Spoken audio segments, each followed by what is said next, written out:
That long airport walk isn't an accident. At least that's the suspicion almost everyone has after dragging a carry-on past what feels like the 20th luxury store before reaching their gate. Surely there's a faster way. Surely architects could have put the gates closer to security. So why didn't they? Why do airports on opposite sides of the world somehow make you follow remarkably similar journeys? Why do those journeys almost always pass through restaurants, perfume counters, duty-free shops, and giant digital advertisements? And if this really is intentional, who benefits from every extra step? Welcome to Hidden Profit Code. I'm Phil, and I spend an unhealthy amount of time digging into how businesses, industries, and entire economies really work. If you enjoy discovering the invisible systems hiding inside everyday life, subscribe, leave a like, and tell me in the comments whether you've ever bought something at an airport you never planned to buy. Because today's mystery isn't really about walking. It's about why one of the world's largest industries became obsessed with what happens after you've already passed security.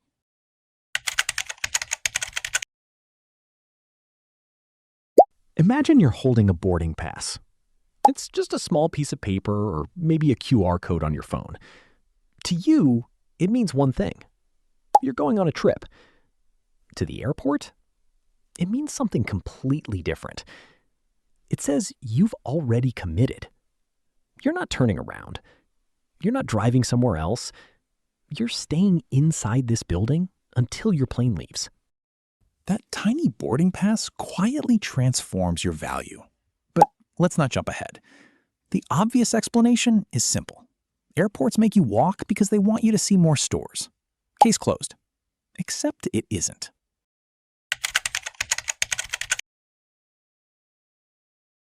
If selling more products were the only objective, airports would simply cram as many shops as possible into every available space. Many don't. Some terminals are filled with natural light, indoor gardens, public art, children's play areas, and enormous open spaces that appear to generate no direct revenue at all. Why would any business sacrifice premium retail space like that? Maybe airports aren't maximizing shopping. Maybe they're maximizing something else. To answer that, we need to go back to a time when airports barely cared about shopping at all. For much of the 20th century, airports behaved exactly as most people imagine they still do today. Airplanes landed. Passengers boarded. Airlines paid fees. The airport collected money. The business model was straightforward. If more aircraft arrived, revenue increased. If more airlines wanted gates, the airport expanded. Passengers mattered, but mostly because they filled airplanes. The airplane was the customer.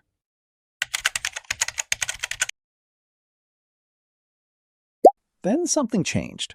Commercial aviation exploded. Passenger numbers climbed into the hundreds of millions. Later, into the billions.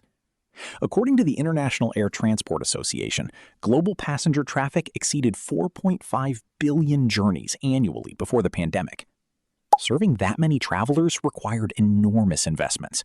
Longer runways, larger terminals, advanced baggage systems, parking structures, rail connections, security checkpoints, maintenance facilities. Every expansion cost billions.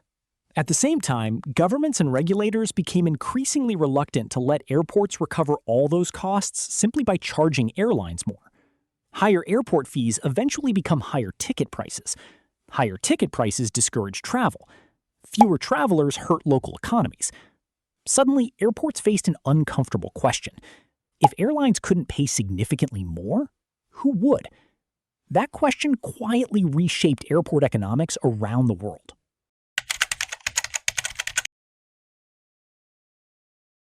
But the answer wasn't immediately obvious.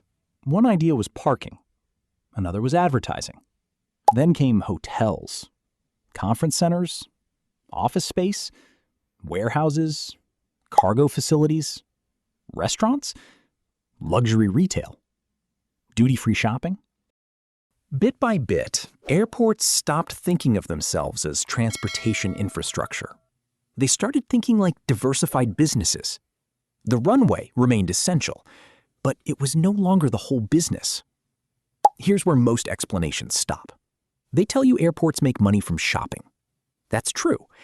It's also incomplete, because shopping doesn't explain the walking. Imagine two identical airports. Each has exactly the same number of stores, exactly the same brands, exactly the same passengers. One lets people reach their gates in 3 minutes. The other takes 12. Would the longer walk always generate more sales? Not necessarily. Passengers worried about missing flights don't browse. They hurry. Perhaps the goal isn't making people walk farther. Perhaps it's making them behave differently while they're walking.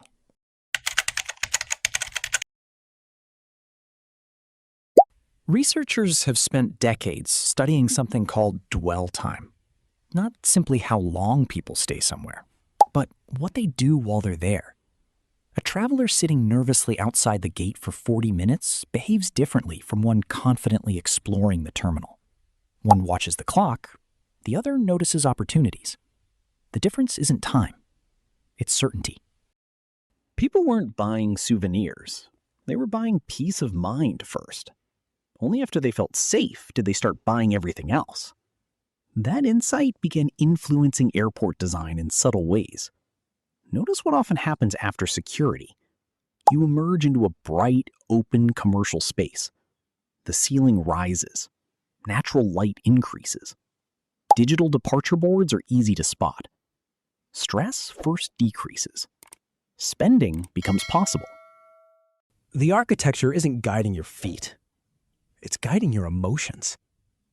One object quietly sits at the center of this entire system. The moving walkway. Most people see it as a convenience. But what if it preserves the corridor instead of eliminating it? The distance remains. Only your perception changes. The economics stay the same.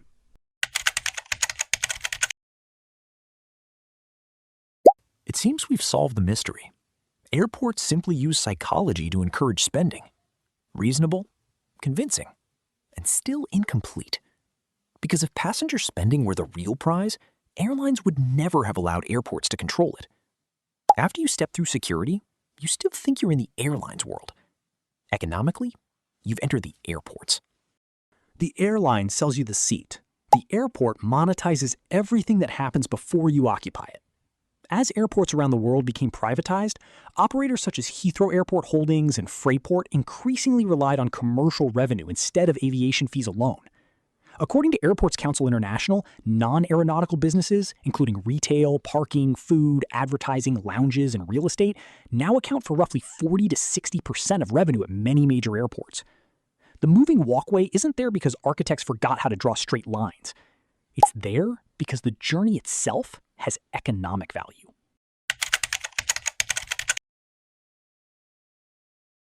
But airports aren't actually optimizing for shopping. They're optimizing for passenger value. Singapore Changi Airport demonstrates this perfectly. Its indoor waterfall, gardens, art installations, and entertainment reduce the feeling of waiting while increasing the opportunity to spend. Behavioral economists have shown that occupied time feels shorter than unoccupied time. People weren't buying coffee. They were buying a better version of time. Technology has pushed this even further. Many airports anonymously analyze passenger movement to understand where people slow down, become stressed, or naturally gather. Even a small increase in spending per traveler can generate hundreds of millions of dollars each year at the world's busiest airports. Commercial success strengthens transportation itself. The shopping mall quietly subsidizes the runway. Now think back to your boarding pass. At the beginning of this documentary, it looked like permission to fly.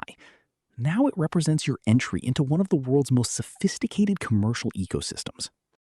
That long airport walk isn't an accident.